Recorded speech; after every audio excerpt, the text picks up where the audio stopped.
Ce que vous ne savez pas, c'est quoi? En tout cas, la plupart des gens ne savent pas qu'il y a une histoire qui a existé par rapport au déluge, bien avant le récit de la Torah de l'Ancien Testament. Et ce récit-là se trouve dans le livre, c'est-à-dire dans l'histoire de Gilgamesh. On va vous présenter quel Gilgamesh plutôt. Et l'histoire de Gilgamesh, c'est-à-dire par rapport au premier déluge, avant de parler de Moïse, on va parler de Gilgamesh. Bon, 2600 avant JC, le nom qu'on donne.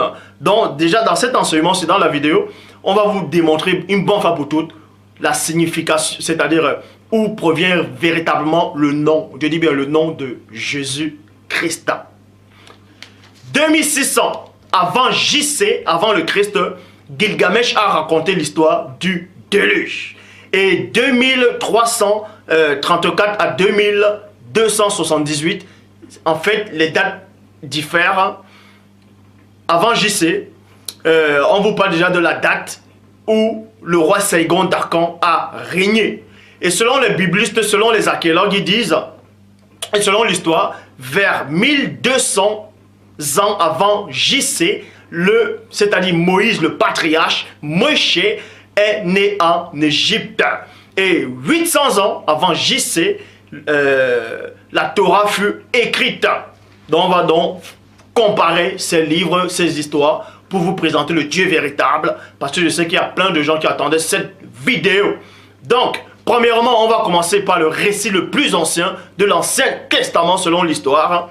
Ce récit-là date de 2600 avant le christianisme, donc avant le Christ de la Bible que vous connaissez. C'est le récit de Gilgamesh, et on va le comparer avec le récit de la Torah qui date de 800 ans avant le Christ. Donc, dans le récit de Gilgamesh, on vous dit ici, par rapport au déluge, que les dieux décidaient de détruire les humains parce que les humains faisaient trop de bruit. Donc, quand ils ont envoyé le déluge, le motif, c'était qu'on va commencer par le motif. Les dieux décidaient de détruire les humains au moyen du déluge, selon l'épopée d'Atrahasis. Ils ne supportaient plus le bruit que faisaient les humains. Vous voyez. Ea, il ne faisait, c'est-à-dire, là c'est le motif. Et pour ça, on va aller dans Genèse chapitre 6 au verset 13 pour donner cette comparaison, c'est-à-dire pour voir exactement ce que la Torah dit par rapport à ce que le livre de Gilgamesh a dit. Alors Dieu dit à Noé, la fin de tous les hommes est décidée devant moi, car ils ont rempli la terre de violence et je vais les détruire avec toute la terre. Je vais les détruire avec la terre. Donc on vous dit ici là que Dieu va détruire les hommes là qui ont, ces hommes qui, ces renégats, ces rebelles en fait, ces hommes qui vivaient dans le péché avec la terre. Mais nulle part la terre a été détruite. Bon, ça, maintenant, toujours dans le récit de Gilgamesh, on vous dit quoi? Que Ea, le dieu des eaux, Ea c'était le dieu des eaux, Ea, le dieu des eaux, avertit Utnapishtim de la décision de Dieu. Il lui ordonna de construire un bateau pour sa survie et de celle de toutes les espèces vivantes. Point. Là, c'est l'avertissement. Et on va aller maintenant dans le récit de Genèse, Genèse chapitre 6 au verset 14 dans la Bible, parole de vie. Construis pour toi une sorte de grand bateau en bois solide. Verset 19. Tu devras faire entrer aussi dans le bateau un couple de chaque espèce vivante, un mâle et femelle, pour le garder en vie avec toi. Et toujours maintenant, on repart dans le récit de Gilgamesh, qui date de 2600 avant le Christ. Oh, le récit de la Torah date de 2000. Peut-être je parle trop vite, pour mieux expliquer, on va aller tout doucement maintenant. La Genèse, c'est-à-dire on a raconté l'histoire de la Genèse dans la Babylone antique, dans la Mésopotamie. Et ce récit-là date de 2600 avant le Christ, donc avant le christianisme. Or, le récit de la Genèse de la Bible date de 800 ans avant le Christ. Donc, le récit le plus ancien de la Genèse, c'est le récit sumérien, selon l'histoire. Donc, toujours dans le récit sumérien, il lui dit quoi? Répondre si l'on l'interrogeait sur ce qu'il était en train de faire. Remarquez ici que dans le récit de Gilgamesh, ce sont les dieux le plus réel, qui décidaient de détruire les humains. Or, dans la Torah, c'est Dieu. Bon. Et ensuite, nous allons aller dans la construction de l'arche et l'entrée dans l'arche. Othanapistum obéit à Ea. Ea, c'est le dieu des eaux. Obéit à Ea et construisit un bateau selon les mesures qu'on lui indiquait, avec sa famille et ses biens, virgule, les artisans qui l'ont aidé et les animaux, virgule, ils montent dans le bateau. Donc, Othanapistum a été sauvé, ainsi que sa famille et ses biens et les animaux et des artisans qui l'ont aidé, parce qu'il ne pouvait pas construire cette arche à ce grand bateau à lui tout seul avec ses enfants. Donc il y a eu d'autres hommes qui ont été sauvés. Or, dans le récit de la Genèse, qui date de 800 ans avant JC, Genèse 6, 22, Noé obéit, point, et fit tout comme Dieu lui avait ordonné. Genèse 7, 1, et le Seigneur dit à Noé, 2 points, entre dans le bateau avec ta famille, en effet, je le vois, tu es le seul juste parmi les hommes de ton époque. Et ensuite, on repart maintenant par rapport au déluge. Où Othanapistum ferma la porte du bateau. Point. Le déluge commença et dura le déluge dure 7 jours. 7 jours. Et il est si terrible que les dieux eux-mêmes prennent peur et vont se réfugier au plus haut des cieux. La grande déesse Ishtar, la grande déesse, dans le récit sumérien, c'est la déesse Ishtar. Et Ishtar, c'est qui? C'est la femme d'Assur, divinité suprême. La grande déesse Ishtar, pris de pitié, point virgule, regrettera sa décision. Les eaux recouvraient la terre pendant un peu plus d'1 mois. Point. Le bateau échoua sur le mont Nintsir. Point. Et ensuite, maintenant, on reprend la comparaison dans Genèse chapitre 7 au verset 10. L'eau du déluge frappa la terre 7 jours après. 7 jours après. Verset 12. La pluie tomba sur la terre pendant 40 jours et 40 nuits. Vous voyez? À peu près les mêmes dates que le récit sumérien. Genèse. On vous dit, premièrement, que le bateau s'est arrêté sur le mont Mitsir. Or, dans Genèse chapitre 8, verset 4, il est dit quoi? Le 7e mois, le 17e jour du mois, l'arche s'arrêta sur les montagnes d'Ararat. Point. Et dans l'une de mes vidéos, j'avais démontré que le mont Ararat ne pouvait pas exister à cette époque parce que c'était uniquement le continent africain. Et le mont Ararat ne se trouve pas dans le continent africain. Bon. Genèse chapitre... Et ensuite, on va parler par rapport aux oiseaux. Dans le récit sumérien, qui date de 2600 avant JC, Othanapistum envoie une colombe, une hirondelle et un corbeau pour voir si les eaux ont baissé. Genèse chapitre 8, verset 7 à 8 dit quoi? Il lâcha le corbeau et celui-ci sortit, faisant des allers-retours jusqu'à ce que l'eau ait séché sur la terre.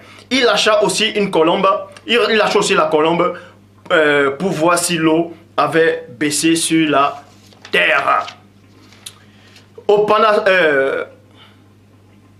Othanapistum sortit l'arche. Là maintenant c'est dans la sortie de l'arche. Vous voyez ça dans Genèse chapitre 8 au verset 15 à 19. On vous apprend aussi que dans le récit sumérien, il a offert le sacrifice après le déluge. Il a offert le sacrifice d'action de grâce aux divinités. Vous voyez aussi cela dans Genèse chapitre 8 verset 20 à 22 où Noé a fait des sacrifices à Dieu.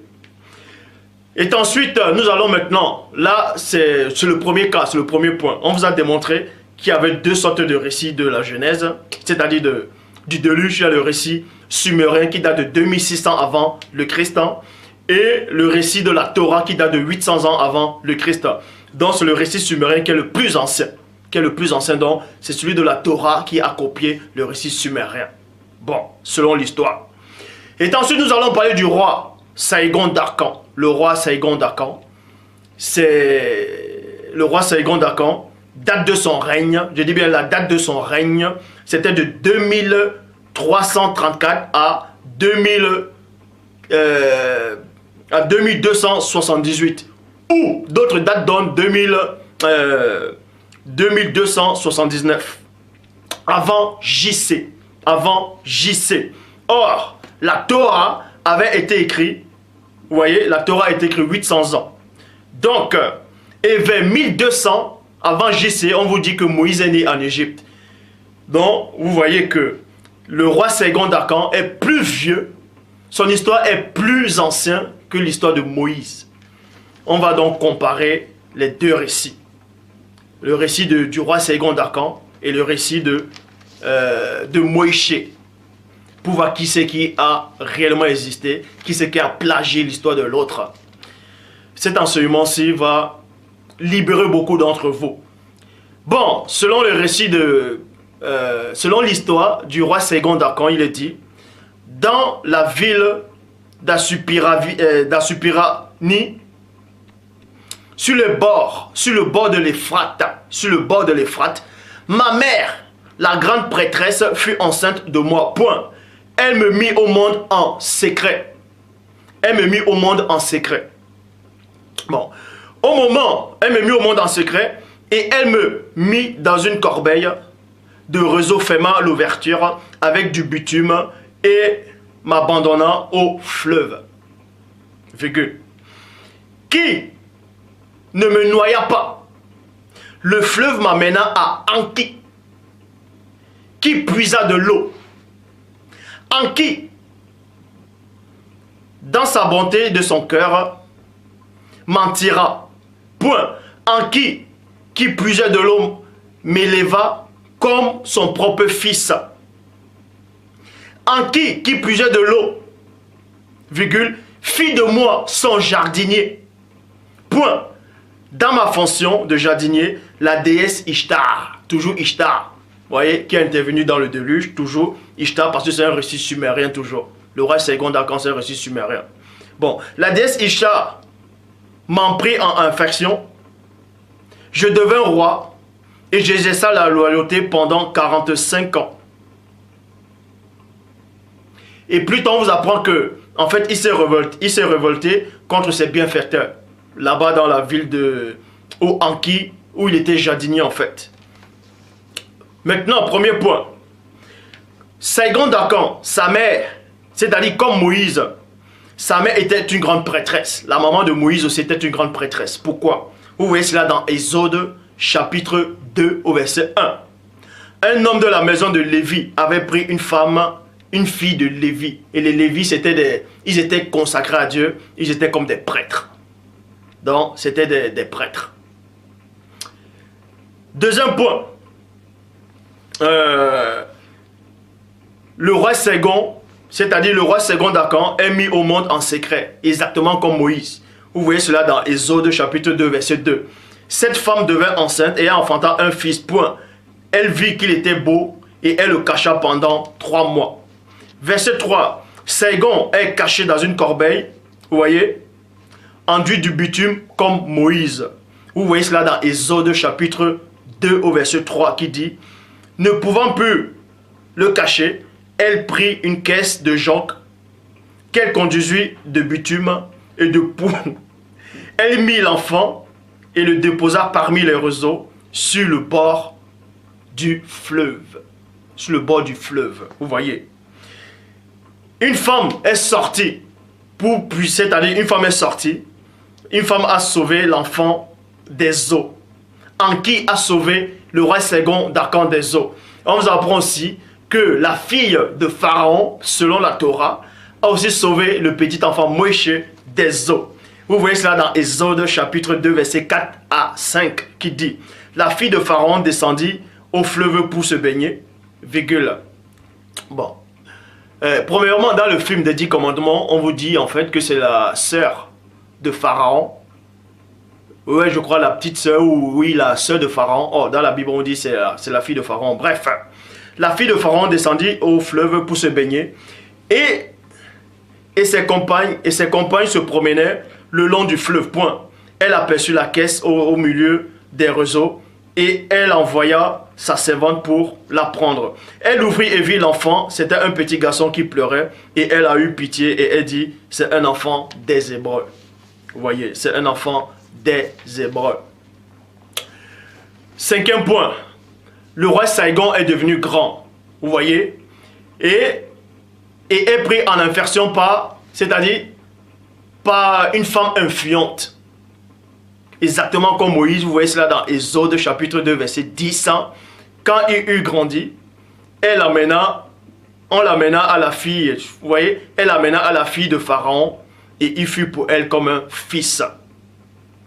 Et on vous apprend que toujours dans le récit sumérien, le roi Ségon d'Akan a décidé de quitter la cour avec quelques-uns de ses compagnons et il s'est révolté en fait contre son bienfaiteur, exactement comme Moïse.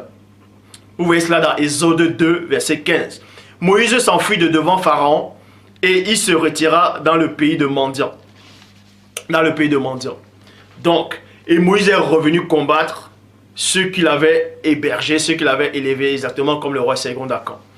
Donc, l'histoire de Ségon d'Akan est plus ancienne que l'histoire de Moïse. Donc, selon l'histoire, on vous apprend que l'histoire, premièrement, l'histoire de Noé, du déluge, a été copiée dans l'histoire de Otanapustum. Et l'histoire de Moïse a été copiée de l'histoire du roi Ségon d'Akan. Donc, c'est un plagiat. C'est déjà un plagiat. Nous allons maintenant parler par rapport au Christ. Est-ce que le Christ que vous connaissez là, sur la personne du Jésus, peu importe le nom que vous donnez là, est-ce que c'est un vrai Christ? On va donc parler des autres messies. On va parler d'Osiris, Dionysos, Mitra, Attis, Andonis, Bacchus et Krishna. Et vous allez apprendre beaucoup de choses. Premièrement, l'histoire d'Osiris remonte, je dis bien, l'histoire d'Osiris remonte de 5000 ans avant le christianisme, avant le Christ que vous connaissez. Je dis bien, l'histoire d'Osiris, dont on parlait déjà d'Osiris, 5000 ans. Donc l'histoire d'Osiris est même plus ancienne que l'histoire de Gilgamesh qui date de 2600 ans par rapport au déluge. Donc vous voyez, donc, on va vous expliquer ces choses. Donc Osiris c'était qui? C'était le fils de Nout, déesse du ciel, avec Geb, dieu de la terre. Point.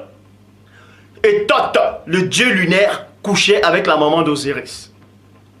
Ça c'est dans la mythologie égyptienne. Ça c'est dans les récits égyptiens. Donc Osiris aussi était le Messie là-bas, comme le Sauveur. Il a fait exactement comme le Christ que vous connaissez, exactement les mêmes choses. Le 25 décembre, bref, on va entrer plus en profondeur. Maintenant, là c'est dans l'Égypte antique. On va aller dans la Grèce antique. On va parler de Dionysos. 460 avant JC, une statue de Dionysos fut créée. Donc Dionysos est plus ancien que le Christ que vous connaissez. On va aller dans la Perse antique. On parle de Mitra. Mitra, lui, il date de 600 ans avant JC. Vous voyez, comme Christ de la Bible, il est né exactement comme lui. Change-le enfin. Les rois, c'est-à-dire les mages, l'étoile, les noces, exactement les mêmes choses. Les 12 disciples, pareil. Pareil. Oh, là, ça date de 600 avant JC. Bon. D'autres pasteurs vont maintenant dire, bon, d'autres gens diront, certains prédicateurs diront, Satan savait déjà ça. C'est pour ça qu'il les a envoyés pour contrecarrer les plans du vrai Christ. Bon, bref. Et il y a aussi eu Attis. Là, c'est dans l'Asie mineure. Maintenant, on va un peu s'arrêter sur Andonis. Et croyez-moi, ça va vous surprendre. Andonis, c'est dans la Syrie. Syrie, Andonis. En fait, Andonis, c'est Tammuz. Andonis, c'est Tammuz. Andonis. Tammuz, c'est son nom dans la mythologie babylonienne, dans la Mésopotamie, connu sous le nom de Tammuz. D'autres on dit Tammuz ou Tammuz. Et chez les Grecs, dans la Grèce antique, on l'appelle plutôt Andonis. Vous voyez cela dans Ézéchiel chapitre 8 au verset 14. Dans la traduction Abbé Philion, il est dit: et il me conduisit à l'entrée de la porte de la maison du Seigneur, qui regarda vers les Guillons, la Guillon plutôt, et voici il y avait là des femmes assises qui pleuraient en Donis. En Donis. Et, excusez-moi, on faisait déjà référence Andonis, c'est-à-dire 1800 avant JC. Or, la Torah a été écrite 800 ans avant JC. Comment se fait-il que on fait allusion à Andonis, c'est-à-dire à Tammuz, c'est-à-dire déjà une date qui date de 1800 avant le christianisme. Or, la Torah a été écrite à 800 ans avant le christianisme. Comment se fait-il que quelqu'un dont on a fait allusion 1800 avant JC, la Torah qui vient d'être écrite à 800 ans avant JC, on parle de cette personne-là dedans? Ça veut dire que la Torah a fait que recopier les textes sumériens. La Bible n'a fait que recopier les textes sumériens. Et on va vous le démontrer aujourd'hui. Donc, dans d'autres versions, il est dit Tammuz. On parlait déjà du culte, de Tammuz. Et on va aller dans Krishna. On va vous expliquer c'est qui Krishna. En fait, avant de parler de Krishna, Tammuz, dans Ézéchiel, chapitre 8, verset 14, c'était un dieu mortel qui mourait tous les ans et les femmes pleuraient ce dieu-là. C'est pour ça que Ézéchiel a vu les femmes qui étaient assises, qui pleuraient le dieu Tammuz. Et la seule version qui parle, qui donne son autre nom grec, c'est Andonis. C'est dans la traduction Abbé Philion. Vous voyez. Donc, comment se fait-il que les soi-disant les dieux qu'on parle de la Bible, ce sont les dieux mésopotamiens, babyloniens, ainsi de suite.